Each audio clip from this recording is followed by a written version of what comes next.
Hello friends and welcome back to my channel TechSage Academy. In previous episode of Tkinter series, we have learned how to create a professional calculator. In this episode of Tkinter series, this is episode number 5, we will be stepping forward towards creating a professional project. We'll start preparing a project in which we are going to learn today how to access MySql database.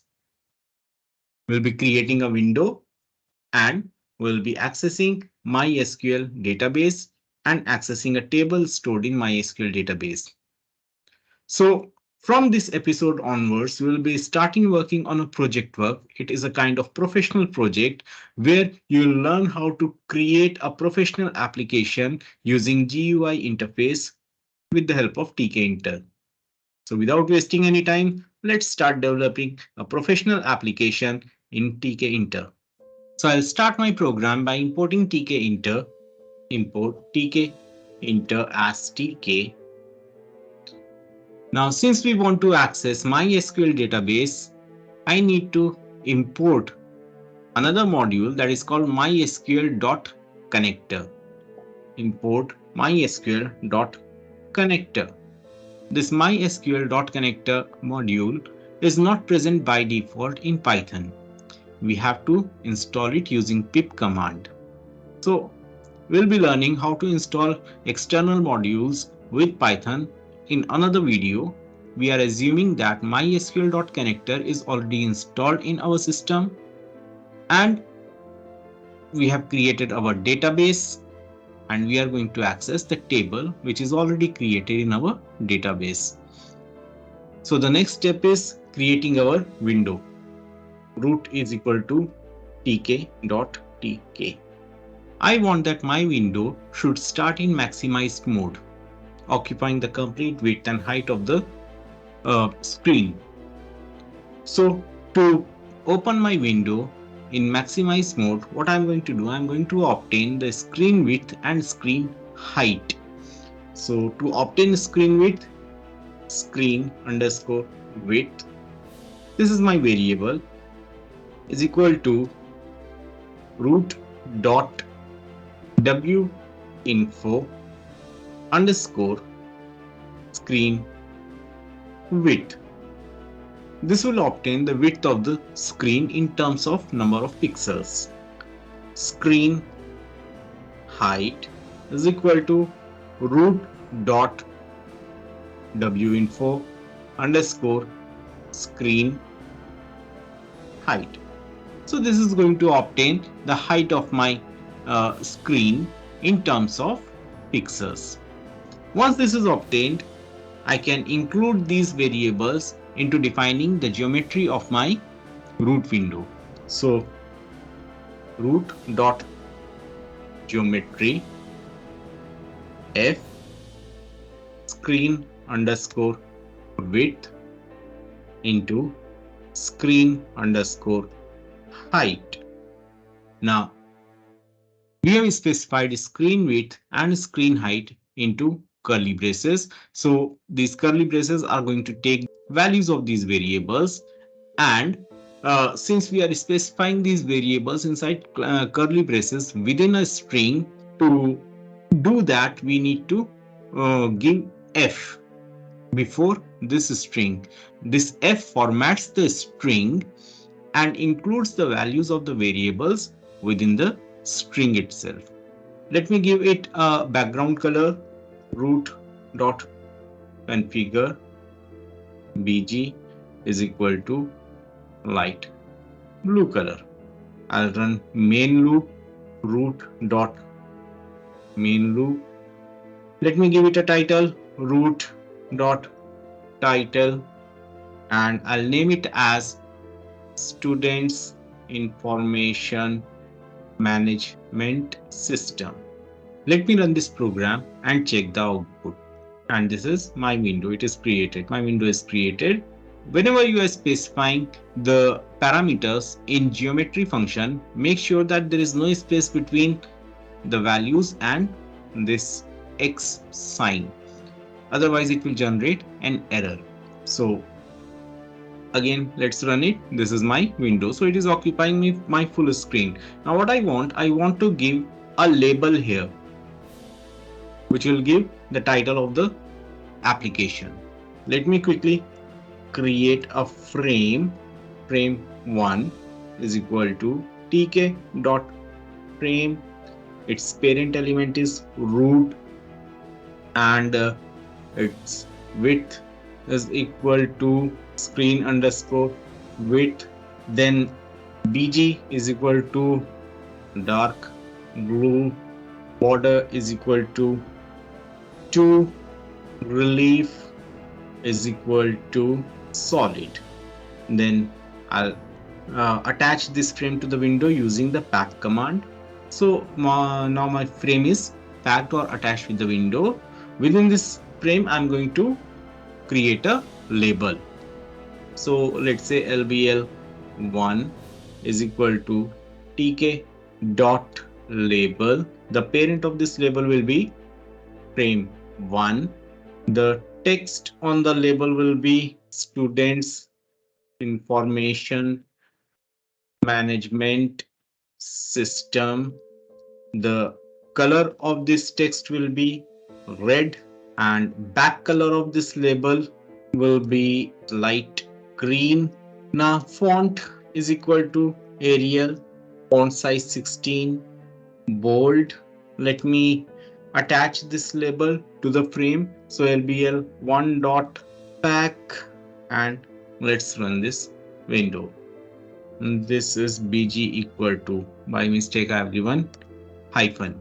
So let's run this, and here the label is created. Now I want this label to expand to occupy the full width of the window. So let me give the width of this label. Width is equal to screen underscore width, and run this program, and we can see that this label has occupied the complete width of the screen. Now let me make few more changes. I'll give pad x is equal to 5 and pad y is equal to 5 for the label, so that the frame should also be visible at the background, and you can see that little bit spacing is left out, and we can see the label placed in the inside the frame. So this gives us the heading of the, or the title of the window. Now on the left hand side I'll be creating button, and on the right hand side I'll be displaying the table. So let's create a frame on the left hand side of this window. Frame 2 is equal to tk dot frame root, width is equal to 50, bg is equal to dark red, border is equal to 2, relief is equal to solid. So this will create my frame. Then frame 2 dot pack, and the side of this frame will be left. Side is equal to left, fill is equal to both, expand is equal to false.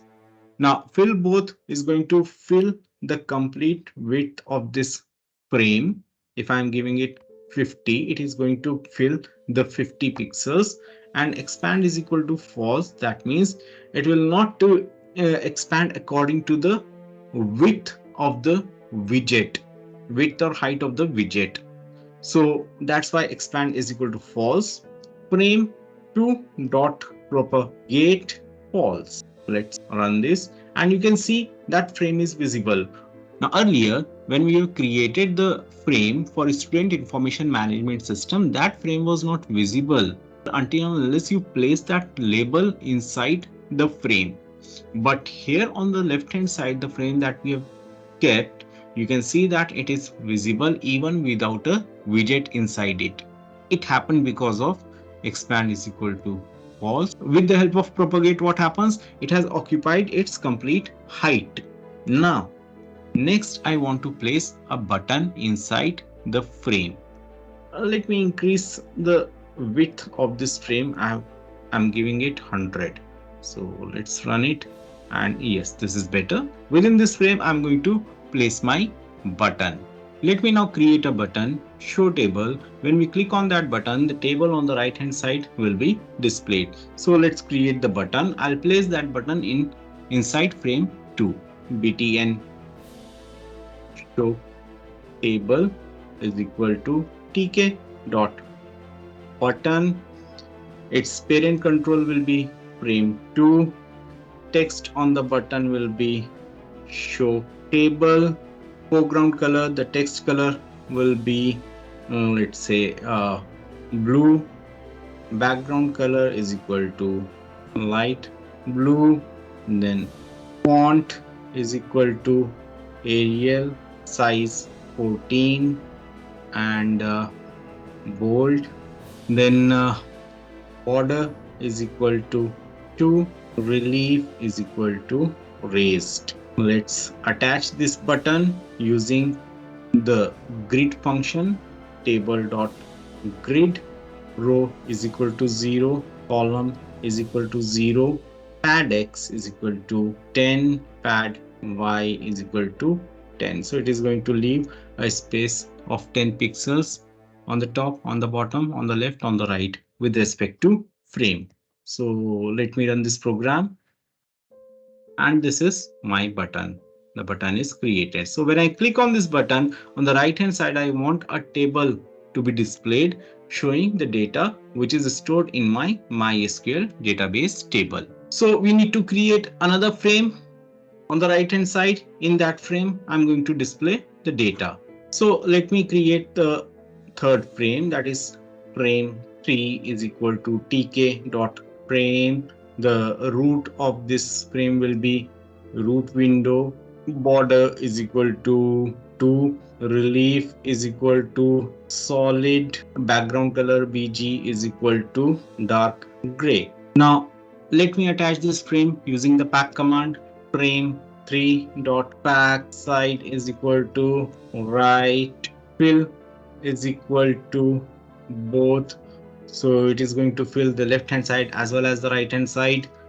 And expand this time is going to be true, so that the frame can expand and occupy the complete remaining space. And frame 3 dot propagate is false. So let's run and check the output, and you can see the frame is created. The color is dark gray.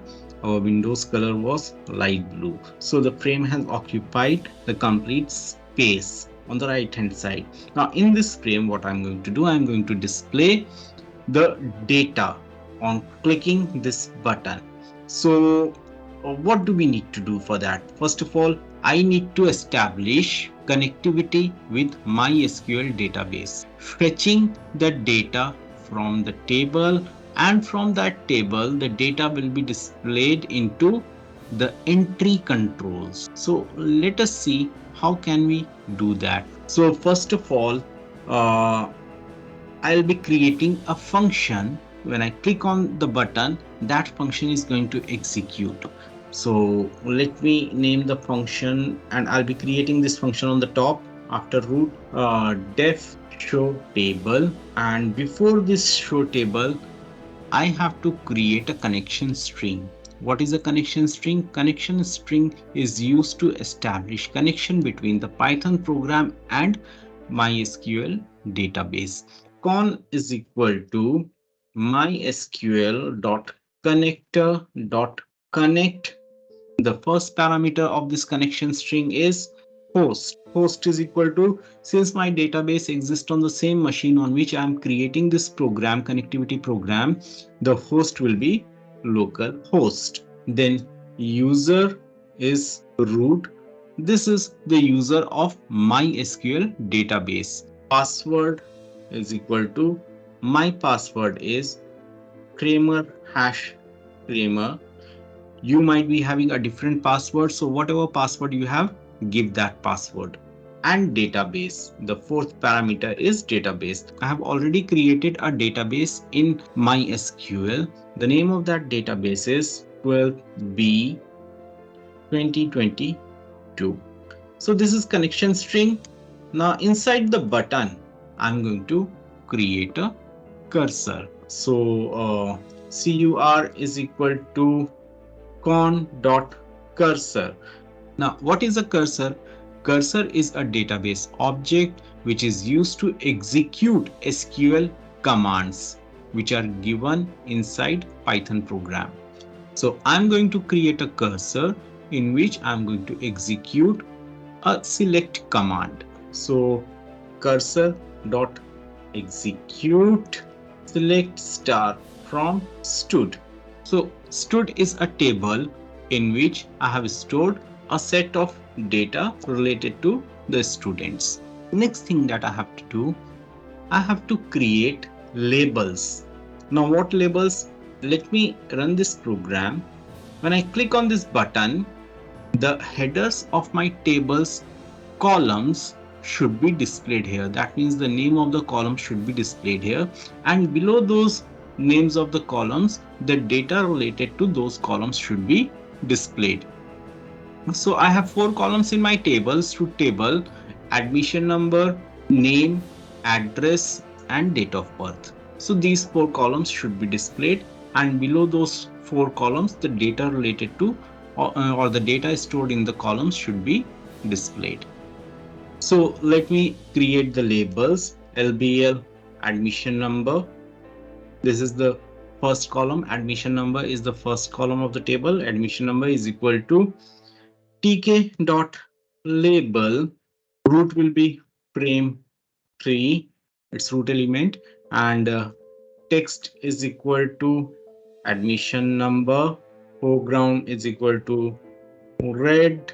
Background is equal to light, let's say blue. Then font Arial 12 and bold. Border is equal to 1 and relief is equal to solid.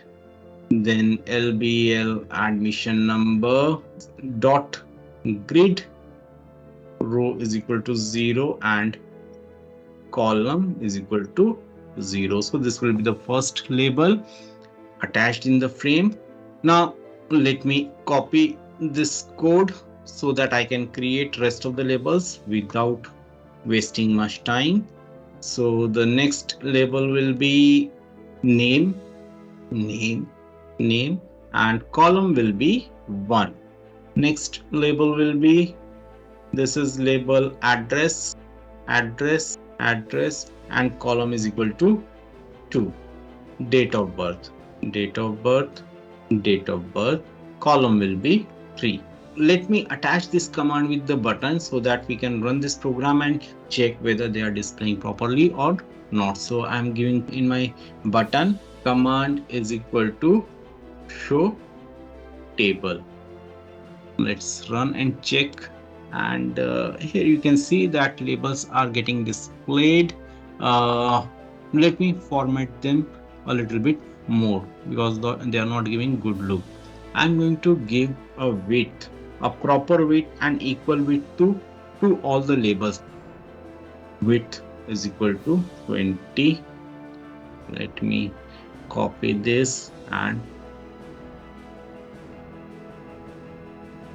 right. So let's again run this. Now this is much better. Here admission number, instead of admission number it has to be date of birth, so I'm going to change it to DOB. Let's run it again and DOB. This is better now. Let's give them a raised look. So where I have given relief is equal to solid, I'll give the relief as raised. So I'll just copy and paste. This looks much better. Now what I'll do, I'll display the data in entry controls below these headings so that it will give you a look of table. See, in Tkinter, unfortunately, we don't have any control like grid control. Whereas in programming languages like Visual Basic.NET and other GUI based programming languages, you might have grid controls, different types of grid controls available. Here in Tkinter, we don't have any grid control or table control. So with the help of entry controls, we'll be creating an illusion of table. It will look as if the data is displayed inside a grid, inside a table. So let's start creating that. What I'm going to do, I'm going to fetch the data. I take a variable records is equal to cursor dot fetch all. It will fetch all the records from the table and store in records variable. Then I'll be using a variable r is equal to 1. I've initialized r on 1, and later on you will come to know why we have taken this r.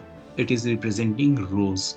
R is equal to 1. Now I'll start a loop, for loop, for I in records. Now here I is working as an iterator object, and this records variable stores all the records fetched from the table. There are total 13 records in this table, so it is storing all the 13 records inside it.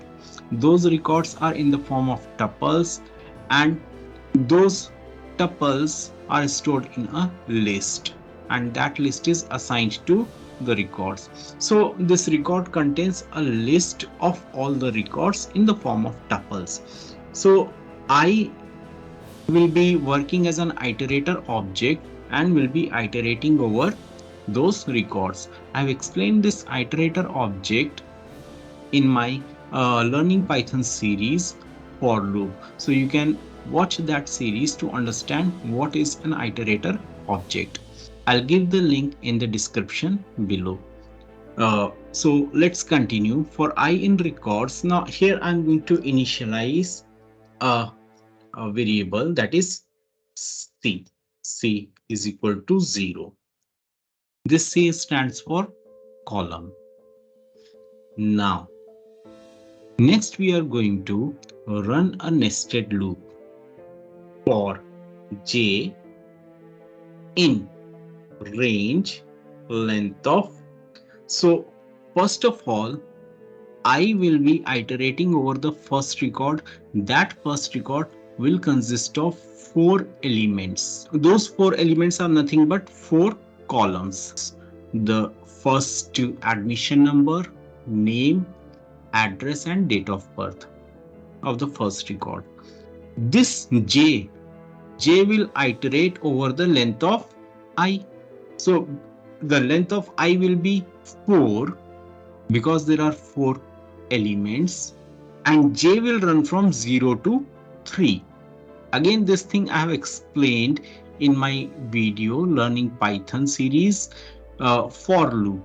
So like I said, I'll put the link in the description. You can watch that video to understand the concept of a range function, how the range function works, how an iterator object works, how a simple counter variable works in a for loop or in while loop. So for j in range, this will run from 0 to 3. That means 4 times. Within this loop, I'm going to create a variable. Variable is equal to tk dot string var. Now this is a special variable which takes string as an input, and this data can be assigned for the entry widget. We'll see how. The value of this var variable, you can take any variable, the name can be anything.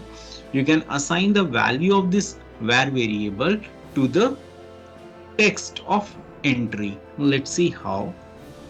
Now var is equal to tk dot string var dot set str I j. Now var dot set, we are setting the value of var variable to the jth value of the ith record. Like I said, there are 13 records in the table. So for the first time, the I will be representing the first record. And when we are specifying j as subscript in that I, the value of j will range from 0 to 3 will change from 0 to 3. So the first value of j is 0. So it will access the value of 0th column. The 0th column in first record is admission number. So the value is stored in that 0th column of the first record. Admission number will be fetched and the var will be set to that value. So let's say the admission number is 100/1. The var variable will be set to 100/1. So we have obtained the value of the column. Likewise, in the next pass of j, it will obtain the value of name. So let's say the value, the name stored in the first record is Ajay. It will fetch Ajay. Then it will fetch the third column's value, that is address. So let's say address is Devnagar. It will fetch Devnagar. And in the last pass of jth loop, it will fetch date of birth. So in every pass, the var variable set to different values. Within this loop, I'm going to create entry widget. See, there are 13 records and there are 4 columns. So 13 into 4, that will be 52. I cannot create 52 entry widgets. It is going to make my program very cumbersome and tedious. So what I'm going to do, I'm going to repeatedly create an entry widget and display my data in that entry widget. So it will make my program easier. So what I'm going to do here, e is equal to tk dot entry. Its root element will be frame3 text variable. Now instead of text, what I'm going to do, I'm going to take text variable. Text variable is equal to var. So the value stored in the var variable will be assigned to the entry widget and it will be visible in the entry widget. Then width 20, fg foreground color is equal to red, background color is equal to, now here I'm going to take off-white color or the light cream color as background color. Now to specify that color, what I'm going to do, I'm going to take the hexadecimal code of that color. The hexadecimal code of that color is hash FFFACD. You can do a little search on internet to obtain this hexadecimal value, or you can specify any other color of your choice. Font Arial 12, bold, border 1, relief solid, e dot grid. Now grid, since I'm going to create this entry widget repeatedly and will be done automatically, I need to specify row and column. For every record, the value of row is going to increment, and within each row, the value of column is going to be changed 4 times. So that's why I have taken these variables R and C. They will be used here. So e.grid row is equal to R. See, in my 0th row, these labels are displayed. That's why R is initialized on 1. In first row, we'll be displaying the entry widget. So row is equal to R. Column is equal to C. Column is initialized on 0. Now for every record, this column is going to change 4 times. 0, 1, 2, 3. So C is equal to C plus 1. So in the next pass of J, value of the next column is going to be displayed. The column is going to increment. A new entry control will be created and will be placed in the next column. In the next pass, the third entry widget will be created and will be placed in the third column. And in the last pass, the fourth entry widget will be created and will be placed in the fourth column. This is how these entry widgets are going to be created automatically. And then out of this nested loop, this for loop, I'm going to increment value of row. Row is equal to row plus 1. One thing that I need to do here in the grid function is specify the internal padding of the content. So I pad x is equal to 10 and I pad y is equal to 10. Let me run this program. Wonderful. So here you can see the data of my table is displayed and it is giving complete look of a proper table, an Excel like table or a grid control like table. So this is how we can display the data accessed from our MySQL database table. Okay, now the last thing that we have to do in this program is, if you see these entry widgets, the cursor is blinking in these widgets, and if we want, we can change the data. Now this should not happen when the data is only getting displayed. We should not be able to manipulate the data or change the data.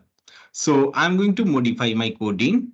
Let's come back to code and here just type in the entry widget state is equal to read only, and this will make the entry widget a read only widget. That means we will not be able to make any changes to the data present in the widget. So let's run the program and check, and you can see that now I cannot make any changes to this data, and this is looking perfectly like a table. Now, friends, we'll be working on this project in our coming up episode, and we'll be creating more controls to manipulate the data, store the data, and develop a proper application. Students who are studying in class 12 can also refer to this program for their project works. Like CBSE asks you to create project works based upon the Python and MySQL database that you studied over a period of 2 years in class 11th and 12th. And 12th class students have to prepare a project work, and that has to be a working application. By default, Python gives you the facility of creating a project in a character user interface to give a better look, a graphical user interface look to your project, to make your project more impactful. You can refer to this video. We'll be adding more functionality to our project work in coming up videos of Tkinter series, and we'll be learning more controls with the help of this practical application. So friends, I hope you have liked this video. So see you next time. Subscribe to my channel, hit the like button, click on that notification bell so that when I upload a new video, a notification can be sent to you. Do write in comments how do you like this video and what more you want me to add in the coming up videos so that it can help you in developing your projects and practical applications. Give me your positive and negative feedbacks. All feedbacks are welcome. So see you next time. Till then, take care. Goodbye.